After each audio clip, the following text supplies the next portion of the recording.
Hello, dear friends and students. Welcome to WOW Education. Dear all, life is precious, so is your job and career also. A good start will always lead you to a good goal. So, keeping this in mind, here I have brought you the MCQ practice series based on NCRT books. You may or may not aware that maximum questions are framed from NCRT class 6 to 12 books. So, I am wishing you all the best for your all upcoming examination. Today we are starting practice set class 8th history and the syllabus is NCRT CBSE board. Question number 1, that is from lesson 1, how, when and where. This is the first lesson of history book. So the first question is, when was the first map of India produced? India का first map बनाया गया था 1782 में by James Rennell. Who wrote History of British India, a 3-volume book? 3-volume book means it has 3 parts. This book has 3 parts. So it was written by James Pill in 1817. What is meant by colonial? Colonial का मतलब होता है जब कोई दूसरी powerful country किसी week country के political, economic और सारे अफेयर्स को कंट्रोल कर लेती है तो उसको कॉलोनियल रूल बोला जाता है. What you mean by calligraphy? Calligraphy is art of beautiful hand writing. आप लोग जितने भी पैम्पलेट्स देख रहे हैं या फिर जो पोस्टर्स वगैरह देखते हैं उनमें जो हैंड राइटिंग होती है वो प्रोफेशनल हैंड राइटर्स की या आर्टिस्ट की होती है. उन आर्टिस्ट को जिनकी हैंड राइटिंग बहुत ही खूबसूरत होती है they are known as calligrapher. Where is National Archive of India located? National Archive ऐसी जगह होती है जो न्यू दिल्ली में सिचुएटेड है और उसका जो स्टैब्लिशमेंट हुआ था दैट वाज इन 1920 में, जहाँ पे इंडिया के बहुत सारे जो पुराने मैन्यूस्क्रिप्ट्स हैं, टेक्स्ट बुक्स हैं, जो सीक्रेट बुक्स हैं और इन सब चीज़ों को बहुत ही जो है अच्छे से प्रिजर्व करके रखा गया है. तो ये एक तरह से एक म्यूजियम ही है. Who was the first governor general of India? He was Warren Hasting. 1773 में उसका अपॉइंटमेंट हुआ था. Who was James Mill? He was a Scottish means he belong to the Scotland. वो वहाँ के इकोनॉमिस्ट थे और बहुत बड़े पॉलिटिकल फिलोसफर भी थे, जिनकी जो बुक है a history of British India, जिसके 3 वॉल्यूम थे, वो उन्होंने इंडिया में आके इंडिया की जो पूरी हिस्ट्री है जब उसको कंपाइल किया तब जो है उन्होंने अपनी बुक को पब्लिश किया. हाँ. Lesson 2 from trade to territory. When did Aurangzeb die? He died in 1707. What is meant by mercantile? Mercantile means a business enterprise that makes profit through trade. In which year the East India Company acquire a charter from the Queen Elizabeth? East India Company को India में आने से पहले एक जो charter है, यानी उसको आप जो है एक परमिशन लेटर भी बोल सकते हैं, वो क्वीन एलिजाबेथ से प्राप्त करना पड़ा था और वो उन्होंने 1600 में एक्वायर कर लिया था. इट मीन 1600 के बाद वो इंडिया के अंदर आके अपना बिजनेस या ट्रेड स्टार्ट कर सकते थे.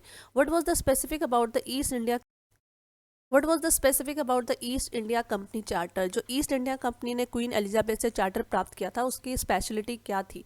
इसका ये स्पेशलिटी थी कि उस चार्टर के अकॉर्डिंग कोई भी दूसरी ब्रिटेन की कंपनी इंडिया के अंदर आके ट्रेड नहीं कर सकती थी. यानी जो है ईस्ट इंडिया कंपनी की इंडिया के साथ ट्रेड करने की मोनोपोली थी, मतलब उनका कोई कॉम्पिटिशन नहीं होगा. When did Vasco da Gama explore sea route to the India? It was explored in 1498 and Vasco da Gama Portuguese के एक ट्रेवलर थे, एक्सप्लोरर भी थे. तो इट मीन्स ब्रिटिशर्स जो 1600 में उन्होंने चार्टर ऑब्टेन किया तो उनके आने से पहले जो पोर्चुगीज़ ट्रेडर्स हैं वो ऑलरेडी इंडिया के अंदर आ चुके थे. Where was the first English factory setup in Calcutta? Calcutta में जो सबसे फर्स्ट फैक्ट्री सेटअप हुई थी that was on the banks of river Hooghly and that was 1651. 1600 में देखिए उनको चार्टर मिला है, उसके बाद जो है उनको ऑलमोस्ट 51 ईयर्स लग गए इंडिया के अंदर अपना एक जो है फैक्ट्री सेटअप करने के लिए. वट इज़ फरमान? फरमान एक उर्दू वर्ड है जिसका मतलब होता है कुछ ऑर्डर देना. तो एक ये लीगल डॉक्यूमेंट है issued by Aurangzeb to the Britishers to trade duty free. अब देखिए ये बहुत ही बड़ा प्रिविलेज है जो औरंगजेब ने ब्रिटिश ईस्ट इंडिया कंपनी को दिया है. इसके अकॉर्डिंग जो ईस्ट इंडिया कंपनी है वो जितना भी ट्रेड करेगी उसके ऊपर ड्यूटी यानी टैक्स नहीं लगेगा. तो देखिए कितना बड़ा रिलैक्सेशन है इस कंपनी के लिए. वो जितना मर्जी प्रॉफिट कमा ले बट जो है उनको इंडियन गवर्नमेंट को या फिर इंडियन रूलर्स को कोई भी टैक्स देने की जरूरत नहीं थी. Who were the initial nawabs of Bengal? Bengal जो है नवाब्स के अंडर में था जो ऑलमोस्ट जो है मुगल रूलर्स के गवर्नर हुआ करते थे. तो जो इनिशियल रूलर्स थे वो थे मुर्शिद कुली खान, उसके बाद अलीवर्दी खान आए, उसके बाद सिराजुद्दौला आए. Why did battle of Plassey take place? Battle of Plassey क्यों हुई थी? एक्चुअली जो बंगाल के नवाब थे उन्होंने जो कंपनी थी ईस्ट इंडिया कंपनी को, उनको जो है ट्रेड करने से मना कर दिया था, वो भी ड्यूटी फ्री. उनके कहने का मतलब था कि अगर आप बंगाल के अंदर से अपनी फैक्ट्री भी सेटअप कर ली है, इसके बाद जब आप ट्रेड भी कर रहे हो तो उस ट्रेड के बदले में हमारा नुकसान नहीं होना चाहिए, हमको उसके बदले में टैक्स चाहिए. तो इसके कारण जो है बैटल ऑफ प्लासी सबसे पहले घटित हुआ था? When did battle of Plassey take place? In 1757। तो ऑलमोस्ट जो है ये बहुत टाइम लगा, 1600 से 1757, तो लगा लिए 150 साल बाद जो है रॉबर्ट क्लाइव और नवाब सिराजुद्दौला के बीच में बैटल ऑफ प्लासी की लड़ाई हुई। और इस बैटल के बाद क्या हुआ, जो नवाब सिराजुद्दौला थे वो मारे गए, और उसके बाद जो एक ट्रेटर था, ट्रेटर का मतलब क्या होता है देखिए, हिंदी मतलब हुआ इसका धोखेबाज या दगा जो करता है आपके साथ, है ना, जो आपके पीठ में छुरा घोंपता है, तो such a person is known as traitor.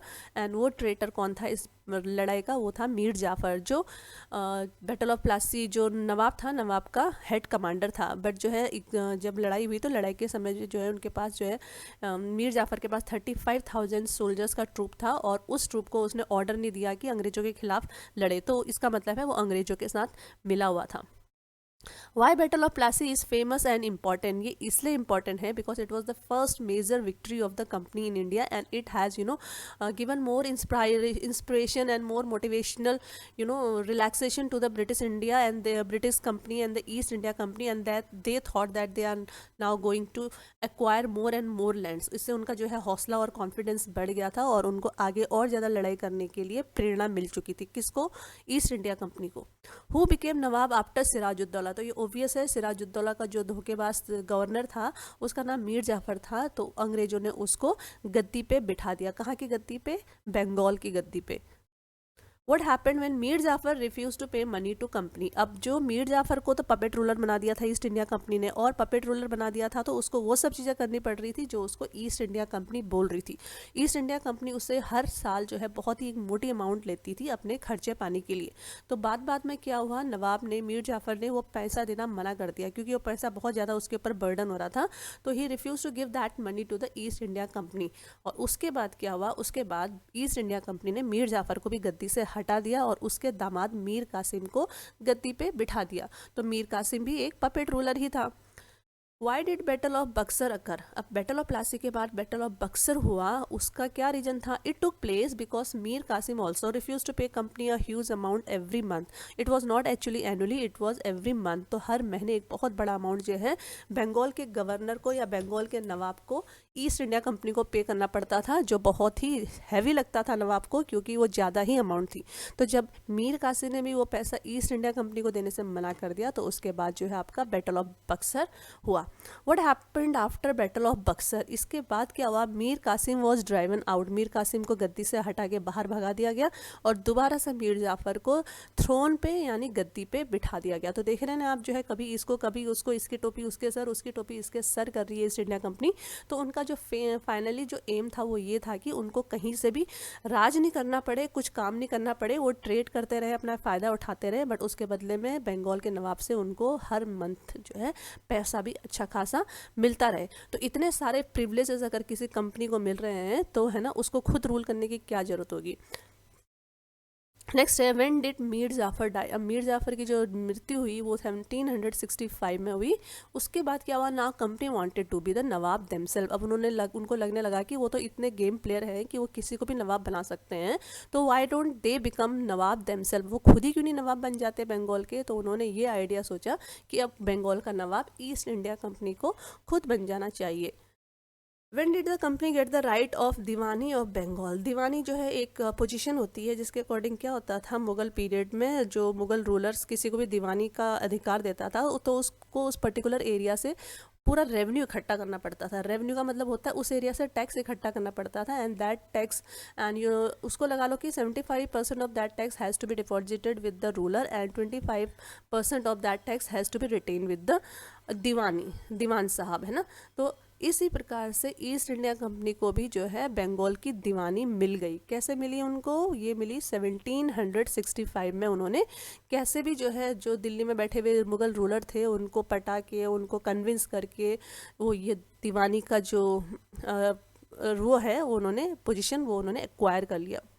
What was the period of annexation of Indian states by company? 1757 से लेके 1857, यानी 100 साल तक जो है ब्रिटिश इंडिया कंपनी है या जो ईस्ट इंडिया कंपनी है, जो आई तो इंडिया के अंदर ट्रेड करने के लिए थी, बाद में इन्होंने अपनी टेरिटरीज, जो हमारी टेरिटरीज है, उनको ये हड़पना स्टार्ट कर दिया. That's why the name of the lesson is also from trade to territory. आए वो ट्रेड करने थे, बट उन्होंने हमारी टेरिटरीज को ही कब्जाना शुरू कर दिया. तो इन 100 सालों के भीतर ईस्ट इंडिया कंपनी ने इंडिया के बहुत बड़े हिस्से को अपने हाथों में कंट्रोल कर लिया था. Why were residents appointed by company? अब रेसिडेंट्स कौन होते हैं? देखो, to interfere in the internal affairs of the Indian state. आज के टाइम की अगर हम बात करें तो हर इंडियन स्टेट में एक गवर्नर की अपॉइंटमेंट होती है और वो करता है प्रेसिडेंट करता है, सो दैट प्रेसिडेंट को उस स्टेट के बारे में जो डेली न्यूज़ हैं वो पता चलती रहे, वहाँ पे गवर्नमेंट कैसे फंक्शन कर रही है वो पता चलती रहे. तो सिमिलरली ईस्ट इंडिया कंपनी ने भी क्या किया था, हर रजवाड़े में यानी हर रूलर के कोर्ट में, हर रूलर के दरबार में अपना एक रेसिडेंट अपॉइंट कर रखा था. और वो रेसिडेंट क्या करता था, वो जो है उस रजवाड़ों के, उस राज्य के जो है इंटरनल अफेयर्स में दखलंदाजी करता रहता था. और कभी कभी तो उसकी दखलंदाजी इतनी ज़्यादा बढ़ जाती थी कि वो इतना ज़्यादा बड़ा हो जाता था कि वो ही डिसाइड करता था कि थ्रोन का जो है सक्सेसर कौन होगा, है ना. सोचिए, अगर मैं राजा हूँ किसी एरिया की, किसी पर्टिकुलर राज्य की, तो मैं नहीं सोच रही हूँ कि मेरे बाद मेरी गद्दी पे कौन बैठेगा. इनफैक्ट जो रेसिडेंट बैठ रखा है ईस्ट इंडिया कंपनी का, वो डिसाइड कर रहा है कि मेरे बाद मेरी गद्दी पे कौन बैठेगा. तो आप देख सकते हो ये हाइट हो गई है इंटरफ्रेंस की ईस्ट इंडिया कंपनी की. और कभी कभी तो sometime they forced Indian rulers into subsidiary alliance. कभी कभी वो इंडियन रूलर्स को सब्सिडरी अलायंस लेने के लिए मजबूर कर देते थे. अब ये सब्सिडरी अलायंस क्या होती है वो अभी हम पढ़ते हैं. Next question is what is a subsidiary alliance? Now see, it was that the company was suppose to maintain a large army for the purpose of the protection. आज के टाइम पे अगर हम देखें तो जो बड़े बड़े लोग होते हैं उनको आर्मी तो या पुलिस प्रोवाइड नहीं होती, बट वो अपने खर्चे से क्या करते हैं, कुछ बाउंसर्स को अपने नौकरी में रख लेते हैं, तो वो उनको प्रोटेक्ट करते हैं. तो ऐसे ही ईस्ट इंडिया कंपनी ने भी अपने प्रोटेक्शन के लिए एक छोटी मोटी आर्मी मेंटेन कर रखी थी, और वो आर्मी धीरे धीरे करके बहुत बड़ी हो गई थी. तो इस आर्मी को क्या करते थे वो लोग, इंडियन किंग्स को किराए पे देते थे. सपोज किसी इंडियन किंग को अपने पड़ोसी किंग के साथ लड़ाई लड़नी है, तो उस समय जो है उनकी आर्मी से ज़्यादा स्ट्रॉन्ग और ज़्यादा एडवांस जो आर्मी थी वो ईस्ट इंडिया कंपनी की थी. इसलिए जो है वो इंडियन रूलर इन लोगों से आर्मी को किराए पे लेता था, और लड़ाई लड़ने के बाद, लड़ाई ख़त्म होने के बाद, उस आर्मी का जितना भी किराया बनता था वो राजा को, ईस्ट इंडिया कंपनी को पे करना पड़ता था. ठीक है. आई होप कि now you have understood what is subsidiary alliance. Alliance का मतलब होता है एक प्रकार की सेना. Next question is which states were taken as per subsidiary alliance. अब देखिए, कुछ जो स्टेट्स हैं उसको ईस्ट इंडिया कंपनी ने हड़प लिया था as per this subsidiary alliance. वो कौन कौन से स्टेट थे? एक था Awadh, which was taken from nawab Shujauddaula by governor Richard Wellesley. तो गवर्नर रिचर्ड वेल्सली के टाइम पे अवध, जिसको आज भी के टाइम में हम लखनऊ के नाम से जानते हैं, उसको हड़प लिया गया. क्यों? क्योंकि जो है सब्सिडरी अलायंस यानी जो है ईस्ट इंडिया कंपनी का जो आर्मी उन्होंने यूज़ किया था, उस आर्मी का पूरा किराया वो दे नहीं पाए थे. अगर जो कोई किराया नहीं दे पाता था तो उसके बदले में उसकी टेरिटरी या उसका राज्य छीन लिया जाता था. Who is known as the tiger of Mysore. Mysore Karnataka में है. तो जो है कर्नाटका का जो रूलर थे, जो बहुत ही फेमस थे, वो थे Tipu Sultan. Who were the two important powerful rulers of Mysore. Mysore के दो important powerful ruler, one was Haider Ali who had rule from 1761 to 82, and his son Tipu Sultan who ruled from 82 to 99. So these were two important rulers of the Mysore. How many wars were fought between Mysore and the company? Here company means East India Company. तो मैसूर और company के बीच में भी लड़ाई हुई थी, और वो हुई थी 4 वॉर्स हुई थी. उसको हम एंग्लो मैसूर वॉर बोलते हैं. एंग्लो का मतलब ब्रिटिशर हो गया. तो ब्रिटिश और मैसूर के बीच में 1767, फिर 80, फिर 90, और फाइनली जो लड़ाई हुई थी वो 1909 में हुई थी. तो this way they had fought 4 Wars. In which war did the company got victory. तो ऑब्वियस है, अगर 4 लड़ाइयाँ लड़ी है तो पहले के 3 लड़ाइयों में अंग्रेजों को विजय नहीं प्राप्त हुई. And in the final war which occurred in 1799, in this war only the company got victory. और ये हुआ था कैपिटल श्रीरंगपट्टनम, मैसूर की जो कैपिटल थी, साउथ इंडिया में है ये मैसूर, कर्नाटका का जो पूरा स्टेट है that was known as Mysore earlier, तो उसकी जो कैपिटल थी श्रीरंगपट्टनम। लास्ट वाली जो वॉर है उसमें टीपू सुल्तान मारा गया था और उसके बदले में जो वोडियार डायनेस्टी थी, उस वोडियार डायनेस्टी को मैसूर की गद्दी पे बिठा दिया गया। किसके द्वारा बिठा दिया गया था? ईस्ट इंडिया कंपनी के द्वारा। अब देखिए ईस्ट इंडिया कंपनी खुद ही जो है वहाँ पे रूल क्यों नहीं करती? क्योंकि कुछ रजवाड़े जो होते हैं they agree to work as the puppet ruler. वो बोलते हैं कि हम आपको अपना सर्वोपरि मानते हैं, we you are the master of our territory, और जो हमारे मतलब जो राज्य के पूरे डिसीजंस होंगे वो आपके द्वारा ही लिए जाएंगे, बट केवल ये है कि हमको राज करने का, यानी हमको गद्दी पे या फिर पैलेस को यूज़ करने का अधिकार दे दो। तो such type of ruling is known as puppet ruling and such rulers are known as puppet rulers. The Marathas chief divided into how many dynasty? Shivaji के मृत्यु के बाद जो है जो पूरा मराठा एम्पायर था, बहुत बड़ा एम्पायर उन्होंने कैप्चर किया था, बट वो जो है इनके जो सक्सेसर्स थे उनके द्वारा हैंडल नहीं करा जा सका, तो वो सब लोग अलग अलग डायनेस्टीज में डिवाइड हो गए। तो ये जो 4 इंपॉर्टेंट डायनेस्टी थी जो मराठा चीफ के मृत्यु के बाद जो डिवाइड हो गई थी वो थे सिंधियाज, होलकर, गायकवाड़ और Bhonsle. Who was Peshwa? He was the military and administrative head of all these chief. इन चारों जो है डायनेस्टी है, इन चारों डायनेस्टी का एक हेड होता था जिसको पेशवा बोला जाता था। Who were the two important Peshwas? Mahaji Scindia and Nana Fadnavis. These were the two important Peshwas of Maratha dynasty. How many wars were fought between Marathas and Britishers? अब देखिए मराठा और ब्रिटिशर्स के बीच में भी लड़ाई हो रही है, क्योंकि जो मराठा टेरिटरी है वही एक मेरे ख्याल से फाइनल टेरिटरी बच गई थी जिसको ब्रिटिशर्स ऑक्यूपाई नहीं कर पाए थे, कैप्चर नहीं कर पाए थे। तो फाइनली जो है उन्होंने 3 लड़ाइयाँ लड़ी और इन तीनों लड़ाइयों की जो लास्ट लड़ाई थी उसके अकॉर्डिंग उन्होंने मराठा पावर को भी क्रश कर दिया। जो फर्स्ट लड़ाई हुई थी 1782 में हुई थी, जिसमें ट्रीटी ऑफ सालबाई हुई थी, उसके अकॉर्डिंग कोई भी जो पार्टी है वो जीती नहीं, अंग्रेज भी नहीं जीतते और मराठे भी नहीं जीते। दूसरी जो लड़ाई हुई थी दैट अकर्ड इन 1803, उसमें क्या हुआ, ब्रिटिश ने मराठाओं से उड़ीसा और आगरा कैप्चर कर लिया, ले लिया। और तीसरी जो लड़ाई हुई थी वो 1817 में हुई थी, जिसमें ब्रिटिश ने मराठा पावर को पूरी तरह से ध्वस्त कर दिया, क्रश कर दिया। और उसके बाद जो है पेशवा को मराठा की सॉरी महाराष्ट्र की गद्दी से हटा दिया गया और उनको कानपुर के पास बिठूर नाम का एक प्लेस है वहाँ पर भेज दिया गया और उनको छोटी मोटी एक पेंशन दे के कंपनसेशन कर दिया गया। What is the policy of paramountcy? Paramountcy क्या होती है? देखिए, it was under governor general Lord Warren Hasting ने ये पॉलिसी स्टार्ट की थी, which said that its authority is supreme and greater than Indian state. उनके कहने का मतलब ये था कि जो उनकी ऑथोरिटी है, जो उनके सिग्नेचर है, जो उनकी महारानी है, वो इंडिया के सारे राजाओं से, इंडिया के सारे रजवाड़ों से बड़ी है और वो ही लोग सुपीरियर है, इंडियन लोग, और इंडिया के जो राजा हैं उनकी रानी के सामने और ब्रिटिश फ्लैग के सामने बहुत ही नीचे पोजीशन में आते हैं। तो अपने आप को बड़ा समझने की जो ये ढोंग है, जो ये है ना फॉल्स शो ऑफ है, this is known as the policy of paramountcy. आप याद रखिए, it was initiated by Lord Warren Hastings who was Rani Chinnamma. She was the ruler of Kittur. Karnataka में एक रजवाड़ा था किट्टूर, वो वहाँ की रानी थी। And who led an anti British movement and arrested in 1825 and she died in the prison in 1829। When was Sindh annexed by the Britishers from the Afghanistan. पहले जो सिंध था वो अफगानिस्तान का हिस्सा था और कभी सिंध इंडिया का हिस्सा आ जाता था, तो सिंध एक ऐसा पोर्शन था जो कभी अफगानिस्तान उसको कैप्चर कर लेता था, कभी उसको इंडिया के रूलर कैप्चर कर लेते थे। पर ब्रिटिशर्स ने देखिए सिंध को अफगानिस्तान से छीन लेके आए, अपने हिस्से में उसको एनेक्स कर लिया और वो हुआ था 1843 में। When was Punjab annex bye the Britishers? Punjab देखिए अभी भी बचा हुआ है, तो पंजाब को भी फाइनली ब्रिटिशर्स ने उसको एनेक्स कर लिया है, जीत लिया है। वो कब हुआ था? 1839 में, आफ्टर द डेथ ऑफ महाराजा रणजीत सिंह। महाराजा रणजीत सिंह जो थे उन्होंने सारे सिख टेरिटरीज को एक किया, उनको यूनाइट किया और एक बहुत बड़ा एम्पायर खड़ा किया। बट उनकी डेथ के बाद जो है उनके जो सक्सेसर थे they were not so powerful, not so capable, that's why Britishers they again annex Punjab territory also, that was done in 1839. What was the time of Lord Dalhousie's tenure? Lord Dalhousie British period के देखे जाएंगे तो बहुत ज़्यादा important एक governor general हैं। उनका जो टेन्योर था वो 1848 से 1856 तक था। What is doctrine of lapse? ये भी एक पॉलिसी है, doctrine of lapse, which was also initiated by Lord Dalhousie. Now see what this policy is. According to this policy, if any Indian ruler dies without a male heir. Male heir समझता है? Mail higher का मतलब है अगर कोई किसी का ना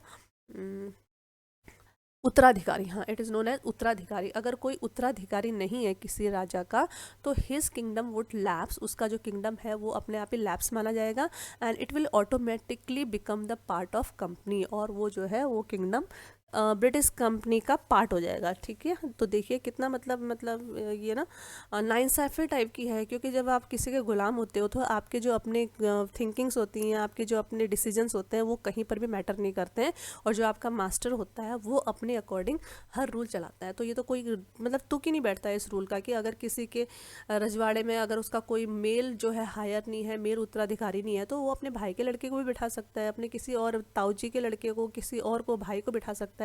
बट अंग्रेजों ने ऐसा करने के लिए बिल्कुल भी मनाही कर दी, और ये बोल दिया कि as per doctrine of lapse, तो जिसका भी मेल हायर नहीं होगा उसकी जो टेरिटरी है वो ऑटोमेटिकली ब्रिटिश हड़प लेंगे।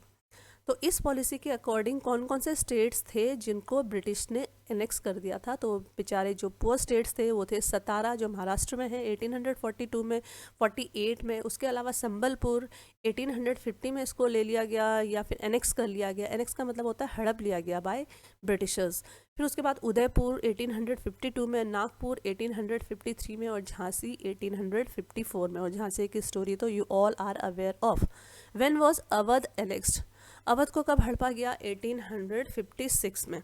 Who was the what was the tenure of the Warren Hastings? Warren Hasting का जो टेन्योर था that was from 1773 to 1785, under whom Bengal, Bombay and Madras territories annex. Bengal जो है ये अभी जो हमारा कलकत्ता का रीजन है उस रीजन को हम पूरा बंगाल रीजन बोलते हैं, बॉम्बे को अभी हम मुंबई बोलते हैं, मद्रास को अभी हम चेन्नई बोलते हैं। तो ये जो 3 प्रोविंसेस थे ये ब्रिटिश टाइम के बहुत ही इंपॉर्टेंट प्रोविंसेस थे।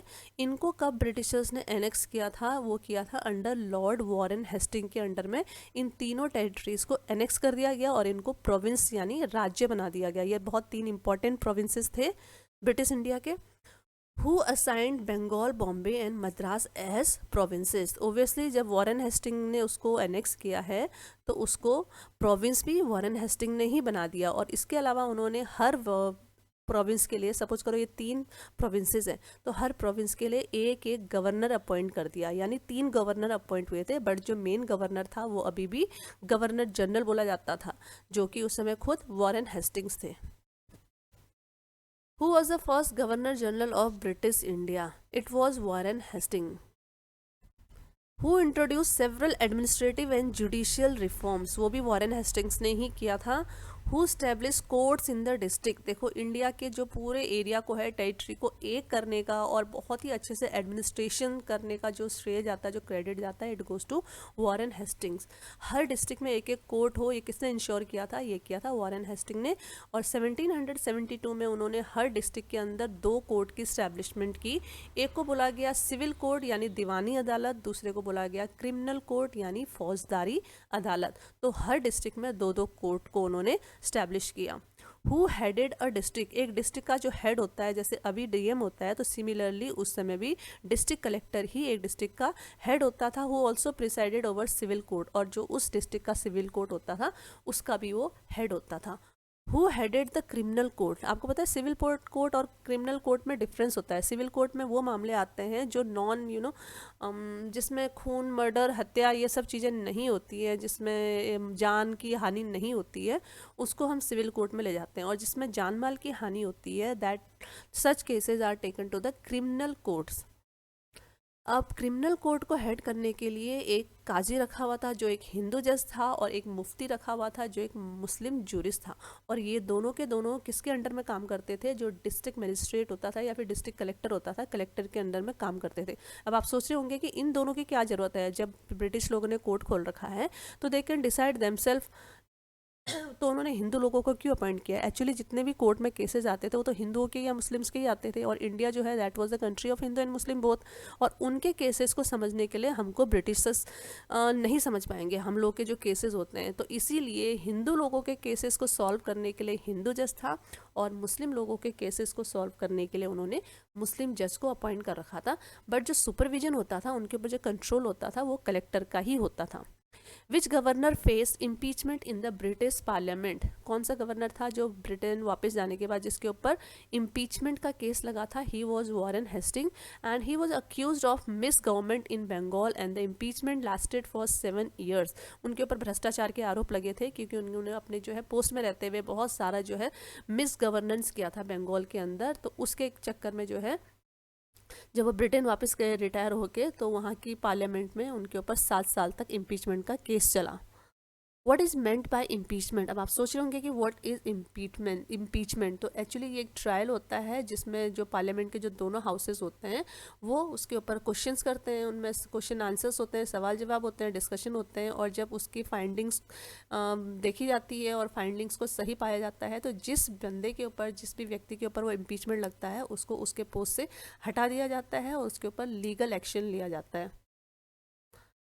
When was Dharmasastra compiled to bring about uniformity in the local laws? In 1775 by 11 Pandits and N.V. Hallett translated this into English। अब देखिए ब्रिटिश लोग इंडिया के अंदर आए, उन्होंने कोर्ट खोला, उन्होंने जजमेंट वगैरह स्टार्ट कर दिया, बट जो है इंडिया के सोसाइटी का जो जजमेंट है वो ब्रिटिश कॉन्स्टिट्यूशन के अकॉर्डिंग तो नहीं दे सकते, ब्रिटिश जो है लॉज के अकॉर्डिंग तो नहीं दे सकते। तो उन्होंने क्या किया, इंडिया के जो रूल्स हैं, इंडिया के जो लॉज हैं उनको स्टडी करना शुरू किया। इसके लिए N.V. हैलेट नाम के जो व्यक्ति थे उन्होंने इंडिया के 11 बहुत जो पढ़े लिखे लोग थे, जिनको शास्त्र आता था, जिनको धर्म आता था, उनको बुलाया और उन लोगों से उन्होंने लॉज को कंपाइल किया कि कौन सा लॉ जो है हमको कहाँ पर बिठाना चाहिए, कहाँ पर सही रखना चाहिए। तो इस प्रकार से सारे हिंदू लॉज को जो है उन्होंने कंपाइल किया।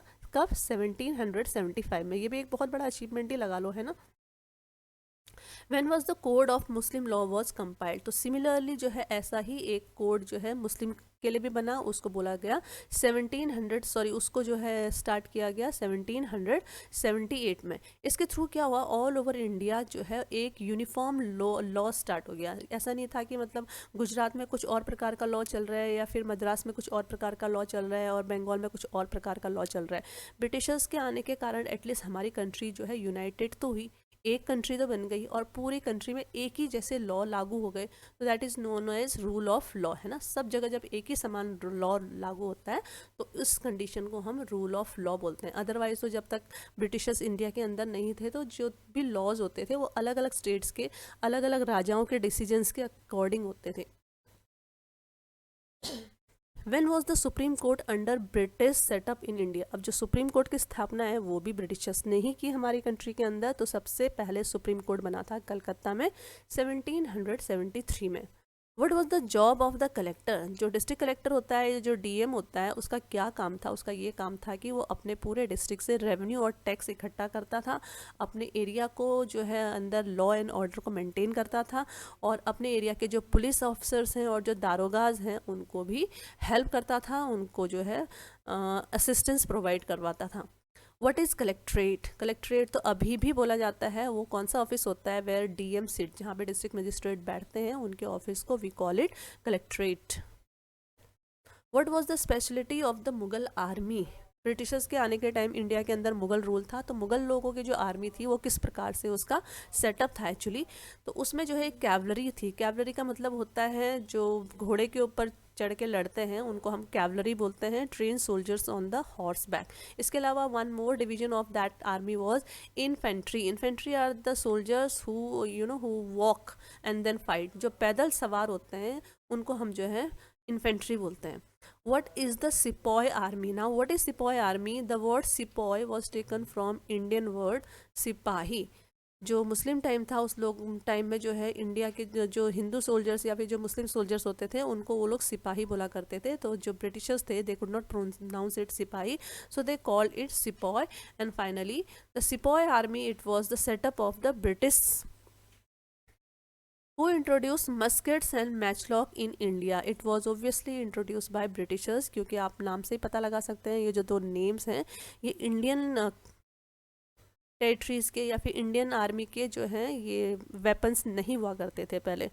What is musket? मस्केट क्या है? It was a heavy gun use by infantry soldiers. तो देखिए इस प्रकार की जो गन होती है इसको मस्केट बोला जाता था और ये उस समय के जो पैदल चलने वाले जो सोल्जर्स थे वो इसको लेके चला करते थे। What was matchlock? Matchlock क्या था? It was an early type of gun in which powder was ignited by a match. Matchlock मतलब देखिए, जो माचिस की जो तिल्ली होती है उसके थ्रू इसके अंदर जो बारूद होता है उस बारूद को जलाया दिया जाता था और वो बारूद जो है ब्लास्ट होता था, तब इस टाइप ऑफ गन को मैचलॉक बोला जाता था। What changes came after invention of steam ships? अब ब्रिटिशर्स इंडिया में हैं बट तब तक यूरोप में बहुत ज़्यादा चेंजेस हो रहे हैं, वहाँ पर बहुत सारी चीज़ों की इन्वेंशन हो रही है, डिस्कवरीज हो रही है। तो सिमिलरली जेम्स वॉट ने तब तक स्टीम इंजन को डिस्कवर कर लिया था, और स्टीम इंजन की डिस्कवरी के बाद ब्रिटिशर्स के लाइफ में क्या चेंजेस आए? Now the traveling time between India and the British, it reduced from 8 months to 3 weeks. Earlier they were coming from the manual ships. जो manual ships होते हैं उनको आपको हाथों से पतवारों से चलाना पड़ता है, और इसलिए जो है ब्रिटेन से इंडिया पहुंचने में या फिर वाइस वर्सा में जो है 8 महीने लग जाते थे, ऑलमोस्ट लगा लो 1 साल ही लग जाता था। बट अब जबकि स्टीम इंजन आ गया है तो आपको हाथ से जो अपनी बोट है या फिर शिप है उसको चलाने की ज़रूरत नहीं है। शिप जो है अपने आप उसमें स्टीम के थ्रू जो है मोटर के थ्रू चल रही है, तो उसने जो है डिस्टेंस बहुत ही कम कर दिया है और डिस्टेंस को केवल 3 वीक का बना दिया है। तो इस कारण से जो ब्रिटिशर्स थे वो अपनी फैमिली को यहाँ ला सकते थे, घुमा के वापस ले जा सकते थे, या फिर they can stay here with their families. तो अब जो है इंडिया और ब्रिटेन के बीच आना जाना बहुत ईजी और जल्दी हो गया था। What percent of India was ruled by company इन 1857 तक? जो इंडिया की जो फर्स्ट जो है आज़ादी की लड़ाई हुई थी तब तक जो है इंडिया का कितना हिस्सा Britishers they already had annexed? It was 78%। तो ऑलमोस्ट देख लो हमारी कंट्री का इतना बड़ा हिस्सा उन लोगों ने कैप्चर कर लिया था। Lesson number 3, ruling the country side. When did the East India Company receive the diwani of Bengal? Bengal की जो दीवानी है, बंगाल के एरिया के अंदर जो टैक्स कलेक्ट करने का जो राइट है, it was taken by Britishers in 1765, और वो लिया था रॉबर्ट क्लाइव ने। How did the company buy Indian goods before getting Diwani? जब तक उनको दीवानी का अधिकार नहीं मिला था, बंगाल का गवर्नरशिप का अधिकार नहीं मिला था, उससे पहले जब वो इंडिया के अंदर ट्रेड करते थे तो इंडियन जो प्रोडक्ट्स हैं उसको वो कैसे खरीदते थे? It bought by importing gold and silver from Britain. जैसे इंडिया का कोई सामान लेना हो, उनको रॉ मटेरियल लेना हो, तो उसके बदले में वो अपनी ब्रिटेन की करेंसी तो इंडियन लोग को नहीं दे सकते थे, क्योंकि जो ब्रिटेन का जो पाउंड है वो इंडिया के अंदर नहीं चलता था। तो what they used to do, वो जो है ब्रिटेन से गोल्ड और सिल्वर लेके आते थे अपने साथ, और उसको जो है जो भी वो सामान खरीदते थे उसके बदले में ब्रिटेन का गोल्ड और सिल्वर वो यहाँ के ट्रेडर्स को, यहाँ के व्यापारियों को दिया करते थे। How did the company buy Indian goods after Diwani? अब उनको दीवानी मिल गई है, बंगाल का जो है रेवेन्यू कलेक्ट करने का उनको राइट मिल गया, अधिकार मिल गया है, अब वो भारतीय लोगों से सामान कैसे खरीदती है? It bought with the revenue collected in Bengal, और जो बंगाल से रेवेन्यू और टैक्स इकट्ठा करती थी उसी पैसे में से जो है वो उसी पैसे को इंडिया के अंदर ही लगा रही है, इंडिया के बिजनेसमैन को दे रही है, उसके थ्रू जो है वो सामान खरीदती। तो आप समझ रहे हैं कि मतलब जो है हमारा पैसा ही हमारा सामान खरीदने के लिए लगाया जा रहा है। तो इंडियन ट्रेडर्स को कोई फ़ायदा नहीं हो रहा है, क्योंकि जबकि हमको फ़ायदा तब होता जब विदेशों से जो है विदेशी गोल्ड या फिर विदेशी सिल्वर हमारी कंट्री में आता, तब हमारा रेवेन्यू और ज़्यादा जनरेट होता। बट वो लोग जो है बड़ा डबल स्टैंडर्ड गेम खेल रहे हैं, हमारा ही सामान, हमारे ही पैसे जो है हमारा सामान खरीदने के लिए they are using.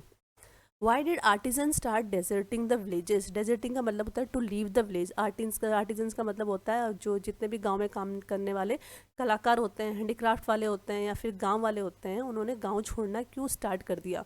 Because they were forced to sell their goods to the company at low prices. अब बेचारे साल भर जो है गेहूँ या धान लगाएंगे या फिर कुछ हैंडीक्राफ्ट आइटम बनाएंगे, कुछ कपड़े बनाएंगे या फिर बहुत सारी जो चीज़ें होती है वो सारी चीज़ें बनाएंगे, बट जब उनको बेचने का टाइम आता है तो बेचने के टाइम पे what used to happen, the Britishers used to take and buy it very cheaply, बहुत ही सस्ते रेट में, और उसी रेट में उन बेचारों को वो अपने प्रोडक्ट्स जो है बेचने पड़ते थे, और अगर बेचते नहीं थे तो फिर जो है उनका गांव में रहना बहुत मुश्किल हो जाता था। And they were scolded, they were beaten. तो इस डर से बेचारे धीरे धीरे धीरे करके वो गरीब से गरीबतर होते गए। When did the terrible famine occur in Bengal? तो इन सब का जो रीजन बना वो बंगाल में बार बार कभी भुखमरी आई, कभी फेमाइन आया, तो ये सारे बहुत सारे केसेस हुए। तो ऐसा ही जो सबसे आए तो पहले भी बहुत होंगे, बट जिसको हमने नोट किया होगा, जिसको हिस्टोरियंस ने नोट कर पाए, वो जो फेमाइन आया था वो 1770 में था, जो बहुत ही सीवियर और बहुत ही खतरनाक फेमाइन था। उसमें जो है 10 मिलियन पीपल जो है मारे गए थे बंगाल के। इसका मतलब पॉपुलेशन जो थी बंगाल की 1/3 पॉपुलेशन ऑलमोस्ट बेचारी ख़त्म हो गई थी, यानी 3 में से हर एक बंदा मारा जा चुका था। When and who introduce permanent settlement? Permanent settlement क्या होता है? देखिए, जब ज़मीन से हम लोग टैक्स लेते हैं तो उसके लिए कुछ पॉलिसीज़ होती हैं जो ब्रिटिशर्स ने स्टार्ट की थी, तो इन्हीं को हम जो है परमानेंट सेटलमेंट पॉलिसी बोलते हैं। And this permanent settlement was introduce by Lord Cornwallis in 1793। अब ये क्या है देखते हैं। It was the revenue amount to be paid to the company was fix. इस सेटलमेंट के तहत, परमानेंट सेटलमेंट, गांव वालों के ऊपर जिनके पास खेत होते थे उनके ऊपर लगाया जाता था, और इसके अकॉर्डिंग आपकी ज़मीन 10 बीघा हो या 100 बीघा हो, एक रेवेन्यू फिक्स कर दिया गया था, और वो फिक्स अमाउंट जो है, फिक्स टैक्स आपको ब्रिटिशर्स को देना ही था। Why did this settlement fail? ये सेटलमेंट क्यों फेल हुआ? Because the revenue was fix so high that the जमींदार फाउंड इट डिफिकल्ट टू पे एंड लॉस दियर जमींदारी। और इसके अकॉर्डिंग क्या होता था, ब्रिटिशर्स ने हर गांव में एक एक जमींदार अपॉइंट कर रखा था, और जमींदार को ये टास्क दे रखा था कि आप पर्टिकुलर विलेज से जो है इतना रेवेन्यू इकट्ठा करके हमको देंगे। अब जमींदार जो है वो अपने गांव वालों को ज़्यादा जानता है, Britishers they are not aware of the village people than as much as of zamindar. तो जमींदार जानता था जो गरीब आदमी है वो इतना ज़्यादा हाई टैक्स नहीं दे सकता था, तो उसको कितना फोर्स कर सकता था, मारेगा पीटेगा, बट जब उसके पास पैसे ही नहीं है तो पैसे निकाल के कहाँ से जमींदार को देगा। तो फाइनली क्या होता था, जितना ब्रिटिशर्स बनाते थे, अपना डेटा बनाते थे कि हमको इतना इस विलेज से टैक्स मिलना चाहिए, वो टैक्स जमींदार अगर नहीं चुका पाता था तो फिर ब्रिटिश क्या करते थे, उस जमींदार को उसके पोस्ट से हटा देते थे। Why the permanent settlement was difficult for the peasants? जैसे मैं आपको बता चुकी हूँ कि ऑब्वियसली बहुत ही एक बड़ा हार्श सेटलमेंट था, हार्श पॉलिसी थी कि ज़्यादा ज़मीन वालों को भी उतना ही पैसा देना पड़ रहा है और कम ज़मीन वालों को भी उतना ही पैसा देना पड़ रहा है। Because the rent to be paid to the zamindar was too high that in case of non payment their land was taken away. अब जमींदार भी क्या करता है, जमींदार अगर पैसे ऊपर नहीं देता है तो उसकी जमींदारी लॉस्ट हो जाती है। तो इस केसेस में वो क्या करता था, जो छोटे किसान उसको रेवेन्यू पे नहीं कर पाते थे तो उनकी ज़मीनें हड़प लिया करता था वो। Who introduce the Mahalwari system? एक ऐसा ही दूसरा सिस्टम है, इसको महलवाड़ी सिस्टम बोला गया, and it was introduce by Holt Mackenzie in 1882 और बंगाल प्रेसिडेंसी में इसको इंट्रोड्यूस किया गया। Now what is this Mahalwari system? Mahal means a village, इसको विलेज बोलते हैं। Under this system field were measured and recorded and revenue was collected and revise periodically. इसमें क्या हुआ, जैसे सपोज करो छोटे किसान के पास 1 एकड़ ज़मीन है तो उसकी जो है 1 एकड़ ज़मीन का रेवेन्यू फिक्स कर दिया गया। उसके बाद जो है उसका जो पड़ोसी है उसके पास 50 एकड़ ज़मीन है तो उसका भी रेवेन्यू फिक्स कर दिया गया।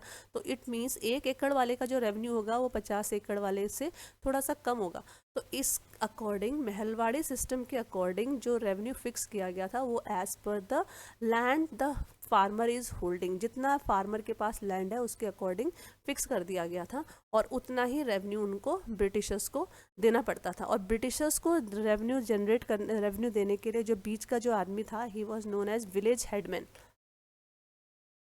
What is Munro system? ये एक और तीसरे प्रकार का सिस्टम है ना, हमारे ऊपर जो है वैसे ही बोलते हैं ना, एक तो कोड़ ऊपर से खाज, वैसे ही गरीब और जो गरीब किसान है वो परेशान है, उसके ऊपर जो है these people they are doing experiments. तो it was initiated by governor of Madras. Madras का जो गवर्नर है उसने इसको स्टार्ट किया था, इसलिए उसके नाम के अकॉर्डिंग ही, क्योंकि उस गवर्नर का नाम थॉमस मुनरो था तो इस सिस्टम का नाम भी मुनरो सिस्टम पड़ा। It was also known as the Ryotwari system, इसको रैयतवाड़ी सिस्टम भी बोलते हैं। आपको पता होना चाहिए, रैयत का मतलब होता है पीजेंट, फार्मर्स, किसान। तो किसानों को रैयत बोला जाता था पुराने टाइम पे। The fields were served and assessed and revenue was taken directly from the रैयत। इसमें कोई मिडिल मैन नहीं था, क्योंकि मिडिल मैन होने से क्या होता है, उसको भी कुछ परसेंट रेवेन्यू का शेयर देना पड़ता था। तो बिना रेवेन्यू मैन के सीधे जो है किसानों से ब्रिटिशर्स को टैक्स मिलता था। This system was known as Ryotwari system और the Munro system. Which cash crop were introduce in India by the company? India के अंदर देखिए हमारे जो क्रॉप्स थे वो बहुत ही मतलब हम लोगों के लिए यूज़फुल हुआ करते थे। पैडी था, उसमें वीट था, उसमें पल्सेस थे, उसमें कॉटन था। तो ये सारी चीज़ें जो हमारे डेली यूज़ में हमको यूज़ होती हैं, वैसे वाले जो हैं क्रॉप्स इंडिया के पीजेंट्स या फिर इंडिया के जो फार्मर्स हैं वो लगाया करते थे। अब ब्रिटिशर्स ने इंडिया के अंदर कैश क्रॉप स्टार्ट किया। आप जैसे कि नाम से पता लगा सकते हैं, कैश क्रॉप का मतलब जिस क्रॉप से you are getting the cash, जिस क्रॉप से आपको प्रॉफिट मिल रहा है। आप अपना पेट भरे ना भरे वो सेकेंडरी है, बट जो प्राइमरी है वो है कि आपको कैश मिल रहा है। तो ऐसे क्रॉप जिनसे आपको कैश मिलता है उनको जो है हम कैश क्रॉप बोलते हैं, और इसको इंट्रोडक्शन भी ब्रिटिशर्स ने ही इंडिया के अंदर किया था। तो क्या क्या चीज़ें उन्होंने इंट्रोड्यूस की, असम के अंदर उन्होंने टी लगवाना शुरू किया, बंगाल के अंदर जूट लगाना शुरू किया। अब देखिए इन सब चीज़ों से पहले उन्होंने इंडिया की जो लैंड थी ना उसका सर्वे कर लिया था। अब ऐसा नहीं है कि असम का जो लैंड होता है वो वेट वेट होता है तो वहाँ पर आप कपास लगा दो, कॉटन के लिए आपको थोड़ा सा ड्राई लैंड चाहिए था। तो उन्होंने इसका भी बहुत अच्छे से सर्वे कर लिया था। उन्होंने अपने साइंटिफिक तरीके से ये पता लगा लिया था कि कौन से एरिया में कौन सा कैश क्रॉप अच्छा होगा। तो उन्होंने असम को चुना for the growth of production of tea. Bengal में उन्होंने जूट लगवाया किसानों से। और यूनाइटेड प्रोविंस का मतलब होता है पूरा यूपी का एरिया, बिहार का एरिया, उसमें उन्होंने शुगर केन लगवाए। पंजाब में उन्होंने वीट लगाया, महाराष्ट्र में उन्होंने कॉटन लगवाया, और मद्रास में उन्होंने राइस लगवाया। What is Morris print? Morris print क्या होता है? It was a cotton print design. Cotton कपड़े के ऊपर एक डिज़ाइन होता है जिसको विलियम मॉरिस, जो कि एक बहुत फेमस पोएट भी थे, आर्टिस्ट भी थे 19th सेंचुरी के, उन्होंने इसको जो है इंट्रोड्यूस कराया था। और इसका जो प्रिंट होता है वो इंडिगो यानी नील जो कलर होता है उससे बनता है। तो ये देखिए जो प्रिंट दिख रहा है आपको, इसको हम मॉरिस प्रिंट बोलते हैं। तो ये बहुत पॉपुलर था ब्रिटिश टाइम में। Which country were using Indian Indigo? India का जो इंडिगो था ये भी कैश क्रॉप ही है, नील है। समझते हैं ना, जब हम वाइट कपड़ा धोते हैं तो हमारी जो स्कूल की शर्ट्स होती हैं, हमारी मदर आजकल तो जो है उसको रॉबिन ब्लू से जो है ब्लू कर देती है, बट इन ओल्डन टाइम से एक ब्लू पाउडर आता था, तो उस ब्लू पाउडर को ही इंडिगो बोलते हैं। उससे जो कपड़े का जो टेक्सचर होता है वो हल्का सा ब्लू कलर का हो जाता है। तो by 13th century the cloth manufacturers of Italy, Germany, France and Britain they were using it to dye cloth. वो हमारे इंडिया से इंडिगो खरीद के ले जाते थे और अपनी कंट्री में उसको रंगने के लिए। Please subscribe our channel, that is Wow Education, so that we can bring more informative videos for your career and for your jobs. और इसके कंटिन्यूशन के लिए बाकी जो फर्दर वीडियोस हैं उनको देखते रहिए। Thank you so much and please do subscribe wow education.